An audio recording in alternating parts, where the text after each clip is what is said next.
नमस्कार. मी डॉक्टर श्रीकांत प्रकाश सुरात. संभाजीनगर इथून आहे. मागील जवळपास 18 वर्षापासून शिक्षण क्षेत्रामध्ये काम करतो आहे. इंग्लिश स्पीकिंग, पर्सनॅलिटी डेव्हलपमेंट या सगळ्या ॲस्पेक्ट्सला घेऊन काम करत असताना, त्याचबरोबर कॉम्प्युटर क्षेत्र असेल, अबॅकस सारखी गोष्ट असेल. थोडक्यात स्किल डेव्हलपमेंटच्या प्रोसेसमध्ये मागच्या 18 वर्षापासून काम करत असताना, अनेक विषयांना हाताळायला मिळालं. स्पेशली यंगस्टर्समध्ये काम करत असताना काही गोष्टी प्रकर्षाने जाणवल्या आणि म्हणून आज या व्हिडिओच्या माध्यमातून त्या मी तुमच्याशी शेअर करण्याचा प्रयत्न करतो. मला माहीत नाही, की हा व्हिडिओ कोणापर्यंत पोहोचेल, कोण-कोण याला ऐकणार आहेत. कदाचित हा एखाद्या नेते मंडळीपर्यंत किंवा अगदी मोठ्या कुठल्या माणसापर्यंत पोहोचेल की नाही पोहोचेल. पण तुम्हाला जर हा विषय अतिशय महत्त्वाचा आणि गांभीर्याने जर तुम्ही घ्याल, तर मला असं वाटतं, की या देशाचे, भारताचे अनेक प्रश्न आजच्या या व्हिडिओतल्या सांगितलेल्या कन्सेप्टवरून सुटणार आहेत. मला माहीत नाही. हा विषय याच्यापूर्वीही अनेक मंडळींपर्यंत नेण्याचा प्रयत्न झाला आहे. आणि खूप लोकांनी त्याला फक्त ऐकलंय आणि टाळून सोडून दिलंय. पण कदाचित या देशाचे जर अनेक प्रश्न या व्हिडिओच्या माध्यमातून सॉल्व्ह होणार असतील, तर मी तुम्हाला सांगेल, की जो व्यक्ती हे डिसिजन घेऊ शकतो त्यापर्यंत हा व्हिडिओ नक्की पोहोचवण्याचा प्रयत्न करा. हा 2014च्या नंतरचा या देशाचा प्रवास आपण माननीय श्री नरेंद्र मोदी आपले पंतप्रधान झाल्याच्या नंतरचा या देशाचा प्रवास आपण सगळेजण पाहत आहोत. आज 2024 झालंय. 10 वर्षाचा आता हा 11वं वर्ष जवळपास त्यांच्या लीडरशिपच्या अंडर आपलं चालू आहे. परंतु मला असं वाटतं, की काही प्रश्नांवरती प्रकर्षाने काम करणं अजूनही बाकी असावं. देश अतिउच्च पातळीला गाठतोय. इन्फ्रास्ट्रक्चरच्या लेव्हलवरती अफलातून काम चालू आहे. शेतकऱ्यांसाठी लागणाऱ्या गोष्टी असतील. अनेक आंतरराष्ट्रीय स्तरावरती तर आपली इमेज तुम्हाला सांगतो ना, की salute to the prime minister. No issues that. पण बियॉन्ड दॅट मला असं वाटतं, की लोकॅलिस्टिक लेव्हलवरती जवळपास आपण पाहतो, की आता अनएम्प्लॉयमेंट हा इश्यू जो आहे ना, तर तो खूप मोठ्या प्रमाणामध्ये आपल्यासमोर पिंगा घालून बसला आहे. है ना? खूप मोठा प्रश्न आहे हा. मग या अनएम्प्लॉयमेंटच्या प्रोसेसला आपल्याला कंट्रोलिंग प्रोसेसमध्ये जर आणायचं असेल, तर नेमकं काय करावं लागेल? यासाठी आपल्याला काही उपाययोजना करता येतील का? याच्यावरती प्रत्येक जण खूप मोठ्या प्रमाणामध्ये अतिशय जास्त विचार करतोय. आज लाखोंच्या संख्येने तरुणांची फौज ग्रॅज्युएट आणि पोस्ट ग्रॅज्युएट होतीये. यातल्या किती लोकांना खरंच सरकारी नोकरी मिळतीये? माझा आकडा आणि अभ्यास जर चुकत नसेल, तर भारत हा जगातला सगळ्यात जास्त सरकारी नोकरी देणारा देश आहे.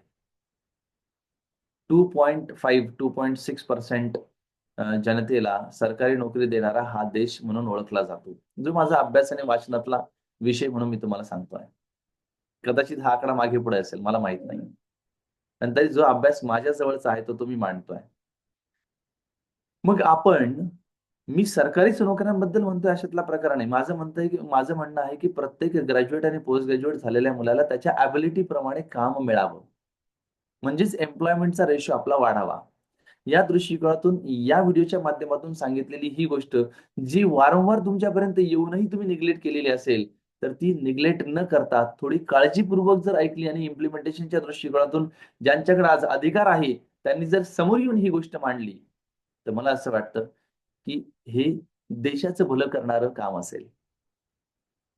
आणि तो महत्त्वाचा मुद्दा म्हणजे 6 तासांची ड्युटी.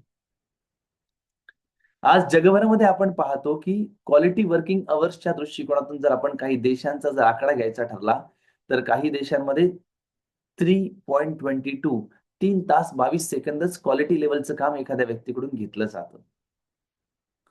काही ठिकाणी तो आकडा 4 तासाचा, काही ठिकाणी 6 तासाचा, काही ठिकाणी 4.5 तासांचा असा आहे. आणि 6 तासांच्या वर जर एखाद्या माणसाचं काम करून घेतलं त्याच्याकडून, तर त्याच्याकडून ज्या काही निर्माण झालेल्या गोष्टी आहेत, तर त्या अगदी चीप रेटमध्ये मार्केटमध्ये प्रोडक्शन जे निघालेलं असतं ते विकायला काढलं जातं. हे तुम्ही जगभराच्या इकॉनॉमीचा अभ्यास केला तर तुम्हाला नक्की कळणार आहे, की क्वालिटी वर्किंग अवर्स मॅक्सिमम देशामध्ये किती आहे. आज आपल्या देशामध्ये 140 करोड प्लस जनता आहे.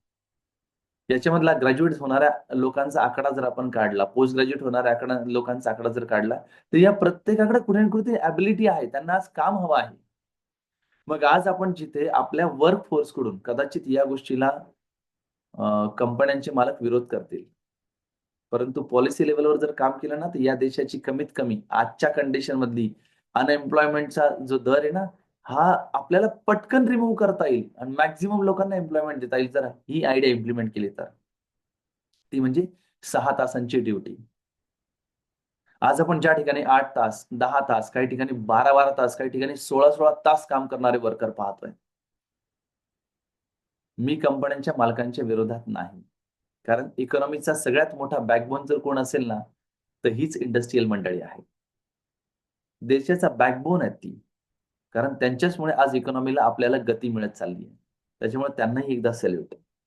परंतु थोडा विचार जर आपण देशाच्या दृष्टिकोनातून जर केला ना, तर मला असं वाटतं, की 6 तासांची जर ड्युटी अवर्स आपण करू शकलो, तर ज्या कंपन्या 3 किंवा 2 शिफ्टमध्ये 12-12 तासाच्या किंवा 8-8 तासांच्या 3 शिफ्टमध्ये चालतायत, त्याच कंपन्या 6-6 तासांच्या 4 शिफ्टमध्ये चालू शकतील. आज बँकिंग सारख्या सेक्टरमध्ये जिथं काही कोटी जनता आज काम करते, त्या बँका जर आपण 2 शिफ्टमध्ये जरी चालवल्या 6-6 तासांच्या, जिथं आपण एकाच व्यक्तीकडून 8 किंवा 10 तासाचं काम करून घेतो, तिथं 6-6 तास जर 2 शिफ्टमध्ये जर बँका चालवल्या आपण, तर आज जेवढी करोडो लोकसंख्या बँकिंग सेक्टरमध्ये काम करते, ती मल्टिपल लेव्हलवर लागेल आपल्याला. विचार करा, की किती मोठ्या प्रमाणामध्ये हे काम होऊ शकतं. आजचा अनएम्प्लॉयमेंटचा दर हा झटकन खाली येऊ शकतो आणि एम्प्लॉयमेंट रेशो फास्ट ट्रॅकवरती आपला वाढू शकतो.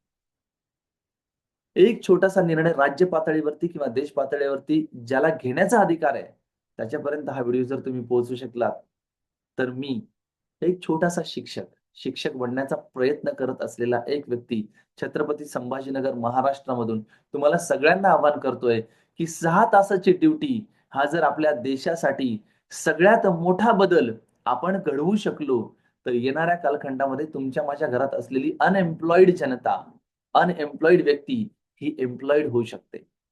आणि तुम्हाला सांगू, जर 6 तासच मला काम करावं लागलं, ठीक आहे मला थोडा पगार कमी मिळेल, जास्त मिळेल, तो भाग त्याच्या त्याच्या क्वालिटी आउटकम्सवर राहिला. परंतु 6 तास जर मी ड्युटीला देऊ शकलो, तर कदाचित दिवसभरातले आणखी 6 किंवा 8 तास मी माझा एखादा छोटा उद्योग मोठा करण्यासाठी देऊ शकतो. लक्षात ठेवा, जी व्यक्ती 12 तास कंपनीत काम करते ना, त्या व्यक्तीच्या मेंदूला दुसरी चालनाच मिळू शकत नाही काम करण्याची. बिलकुल मिळू शकत नाही. जी व्यक्ती 16 तास काम करते ना, तुम्हाला सांगतो ते तिचं आयुष्य अर्ध कमी होत आहे आज. कारण आरोग्य क्षेत्रातही काम करत असताना अनेक गोष्टींचा अभ्यास झालाय म्हणून मी तुम्हाला सांगतोय. कारण त्याची प्रॉपर झोपच होत नाहीये. त्याला प्रॉपर पद्धतीने ज्या गोष्टी पाहिजेत त्या मिळतच नाहीये. लक्षात ठेवा घरामध्ये पैसा वाढत चाललाय, परंतु आनंद कमी होत चाललाय. याला कारण काय माहिती? फक्त घरचा कर्ता पुरुष घरच्यांना वेळ देऊ शकत नाहीये. आणि तो तरी काय करणार? कारण त्याला प्रेशर्सच तेवढे असतात. आज तो मॅनेजिंग लेव्हलवर काम करत असेल, 2,500 ते ₹3,000 महिना जर तो मिळवत असेल ना, तर त्याच्याकडून काही करोडो रुपयाचं काम काढून घेण्यासाठी कंपनी त्याचा पूर्ण किस पाडत आहे. राइट? त्याचं म्हणणं आहे, आम्ही अनेक मॅनेजर लोकांशी बोलल्याच्या नंतर आम्हाला हे लक्षात आलं, की नाही त्यांचं म्हणणं आहे, की माझा पगार कमी करा, पण माझे कामाचे तास कमी करा. कारण त्याला घरच्यांना क्वालिटी वेळच देता येत नाहीये. माझ्या सगळ्या परम मित्रांना, क्वालिटी लेव्हलची माणसं जी कोणी हा व्हिडिओ ऐकणार असतील, त्या सगळ्यांना मी असं आवाहन करेल, की 6 तासांची ड्युटी हा एक टॉप मोस्ट सोल्युशन आपल्या देशासाठी एम्प्लॉयमेंटचा रेशो वाढवण्यासाठीचा होऊ शकतो. आज अनिल बोकील सरांनी अर्थक्रांती प्रतिष्ठानच्या माध्यमातून मांडलेला हा मुद्दा अनेक वेगवेगळ्या ठिकाणी लोकांनी ऐकला आहे. परंतु मला असं वाटतं, की अजूनही इम्प्लिमेंटेशनच्या दृष्टिकोनातून कोणी तसा विचार केला नाहीये. आज आपल्या लोकप्रतिनिधींना आपल्याला जागवण्याची वेळ आलेली आहे. आणि खऱ्या अंशी 6 तासाची ड्युटी ही संकल्पना जर प्रत्येक ठिकाणी इम्प्लिमेंट करता आली, तर मी तुम्हाला सांगतो ना, घर नाही, अख्खा देश आनंदी होणार आहे. कारण त्याला घरच्यांना वेळ देता येणार आहे आणि मी तुम्हाला सांगतो, की त्याचे 6 तास जर तो ड्युटीला द्यायला लागला ना, तो 6 ते 8 तास घरी काहीतरी कन्स्ट्रक्टिव्ह करायला लागेल आणि प्रत्येक घराघरामध्ये आपल्याकडे उद्योग चालू होतील. 100% ही गोष्ट आपल्याला येणाऱ्या कालखंडामध्ये प्रत्येकाला बेनिफिशियल ठरेल आणि आपली इकॉनॉमी ही जगातल्या टॉप 3 नाही, तर टॉप 1 कंट्री म्हणून ओळखली जाईल आणि हे शक्य आहे. खरंच याच्यावर जर प्रॅक्टिकल विचार झाला आणि प्रॅक्टिकल इम्प्लिमेंटेशन जर होऊ शकलं, तर एक सर्वसामान्य शिक्षकाकडून एका लोकप्रतिनिधीपर्यंत हा मेसेज पोहोचवण्याची तुम्हाला मिळालेली जबाबदारी तुम्ही स्वीकाराल अशी आशा बाळगतो. धन्यवाद. खूप खूप धन्यवाद.